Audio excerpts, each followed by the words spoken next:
नमस्कार दोस्तों, आपका एक बार फिर से स्वागत है हमारे चैनल भक्ति की शक्ति में। आज हम आपके लिए लेकर आए हैं सोमवार व्रत कथा। बोलिए शिव शंकर भगवान की जय हो। एक नगर में एक सेठ रहता था। उसे धन ऐश्वर्य की कोई कमी न थी, फिर भी वह दुखी था क्योंकि उसके कोई पुत्र नहीं था। पुत्र प्राप्ति के लिए वह प्रत्येक सोमवार को व्रत रखता था तथा पूरी श्रद्धा के साथ शिवालय में जाकर भगवान गौरी शंकर की पूजा करता था।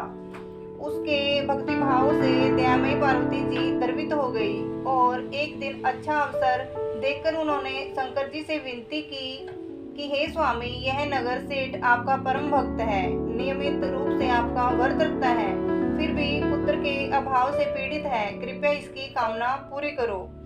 दयालु पार्वती की ऐसी इच्छा को सुनकर भगवान शंकर ने कहा, पार्वती, यह संसार कर्म भूमि है, इसमें जो जैसा करता है वह वैसा ही भरता है।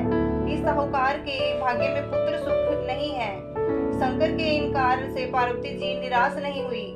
उन्होंने शंकर जी से तब तक आग्रह करना जारी रखा जब तक ताकि वे उस साहूकार को पुत्र सुख देने को तैयार नहीं हो गए। भगवान शंकर ने पार्वती से कहा, तुम्हारी इच्छा है इसलिए मैं इसे एक पुत्र प्रदान करता हूँ, लेकिन उसकी आयु केवल 16 वर्ष होगी। संयोग से नगर सेठ गौरी शंकर संवाद सुन रहा था। समय आने पर नगर सेठ को सर्व सुख संपन्न पुत्र रतन की प्राप्ति हुई। सब और खुशियां मनाई गई। नगर सेठ को बधाइयां दी गई, लेकिन सेठ की उदासी में कोई कमी नहीं आई क्योंकि वह जानता था कि यह केवल 16 वर्ष के लिए प्राप्त हुआ है। उसके बाद कालबली इसे मुझसे छीन लेगा। इतने पर भी सेठ ने सोमवार का व्रत और गौरी शंकर का पूजन हवन यथाविधि पहले की तरह ही जारी रखा। जब बालक 11 वर्ष का हो गया तो वह पूर्ण युवा जैसा लगने लगा। फलतः सभी चाहने लगे कि उसका विवाह कर दिया जाए। नगर सेठानी का भी यही आग्रह था, किंतु नगर सेठ पुत्र के विवाह को तैयार नहीं हुआ। उसने अपने साले को बुलवाकर आदेश दिया कि वह पर्याप्त धन लेकर पुत्र सहित काशी के लिए कुछ करे और रास्ते में भजन तथा दान दक्षिणा देता हुआ काशी पहुंचकर सर्वविद्या में पूर्ण बनाने का प्रयास करे। मामा भांजे काशी के लिए रवाना हुए। हर पड़ाव पर वे यज्ञ करते, ब्राह्मणों को भोजन कराते और दान दक्षिणा देकर दीनहीनों को संतुष्ट करते। इसी प्रकार वह काशी की ओर बढ़ रहे थे कि एक नगर में उनका प्रभाव पड़ा था और उस दिन उस नगर के राजा की कन्या का विवाह था। बारात आ चुकी थी, किंतु वर पक्ष वाले भयभीत थे क्योंकि उनका वर एक आंख से काना था। उन्हें एक सुंदर युवक की आवश्यकता थी। गुप्तचरों से राजा को जब नगर सेठ के पुत्र के रूप गुण की चर्चा का पता लगा तो उन्होंने मामा भांजे को अपने पास बुलाकर अपना उद्देश्य समझाते हुए यकीन दिलाया कि विवाह के पूरा होने तक लड़का यदि दूल्हा बना रहेगा तो वे उन दोनों को बहुत धन देंगे और उनका एहसान भी मानेंगे। नगर सेठ का लड़का इस बात के लिए राजी हो गया। कन्या पक्ष के लोगों ने राजा की पुत्री के भाग्य की बहुत सराहना की कि उसे इतना सुंदर वर मिला। जब सेठ का पुत्र विदा होने लगा तो उसने राजा की पुत्री की चुनरी पर लिख दिया कि तुम्हारा विवाह मेरे साथ हुआ है। मैं राजा का लड़का न होकर नगर सेठ का पुत्र हूँ और विद्याधन के लिए काशी जा रहा हूँ। राजा का लड़का तो काना है। राजा की लड़की ने अपनी चुनरी पर कुछ लिखा हुआ देखा तो उसे पढ़ा और विदा के समय काने लड़के के साथ जाने से इनकार कर दिया।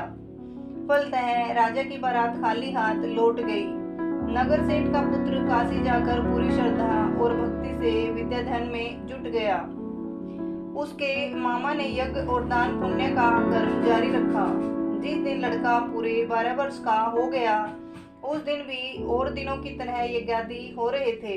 तभी उसकी तबीयत खराब हुई। वह भवन के अंदर ही कमरे में आकर लेट गया। थोड़ी देर में मामा पूजन करने को उसे लेने आया तो उसे मरा देखा। उसने अपनी छाती पीटी। जब उसे होश आया तो उसने सोचा कि यदि मैं रोया चिल्लाया तो पूजन में विघ्न पड़ेगा, ब्राह्मण लोग भोजन त्याग कर चल देंगे। अतः उसने धैर्य धारण कर समस्त कार्य निपटाया और उसके बाद में उसने रोना पीटना शुरू किया तो उसे सुनकर सभी के हृदय विदीर्ण होने लगे।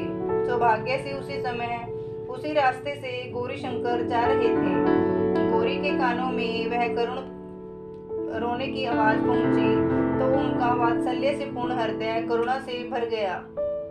सही स्थिति का ज्ञान होने पर उन्होंने शंकर भगवान से आग्रह किया कि वे बालक को पुनः जीवन प्रदान कर दें। शंकर भगवान को पार्वती जी की प्रार्थना स्वीकार करनी पड़ी।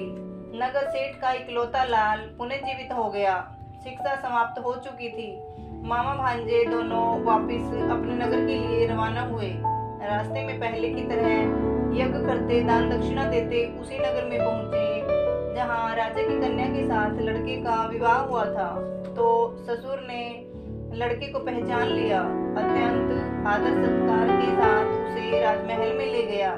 शुभ मुहूर्त निकलवाकर कन्या और जमाता को पूर्ण दहेज के साथ विदा किया। नगर सेठ का लड़का पत्नी के साथ जब अपने घर पहुंचा तो पिता को यकीन नहीं हुआ। लड़के के माता पिता अपनी हवेली की छत पर चढ़े बैठे थे। उनकी प्रतिज्ञा थी कि वहां से तभी उतरेंगे जब उनका लड़का स्वयं अपने हाथ से उन्हें नीचे उतारेगा, वरना ऊपर से ही छलांग लगाकर आत्महत्या कर लेंगे। पुत्र अपनी पत्नी के साथ हवेली की छत पर गया। जाकर माँ बाप के सपनेक चरण स्पर्श किए। पुत्र और पुत्रवधू को देखकर नगर सेठ और सेठानी को अत्यंत हर्ष हुआ। सबने मिलकर उत्सव मनाया। जिस प्रकार नगर सेठ और सेठानी के दिन फिरे उसी प्रकार सोमवार का व्रत करने वाले हर व्यक्ति के दिन फिरे। बोलिए शिव शंकर भगवान की जय हो।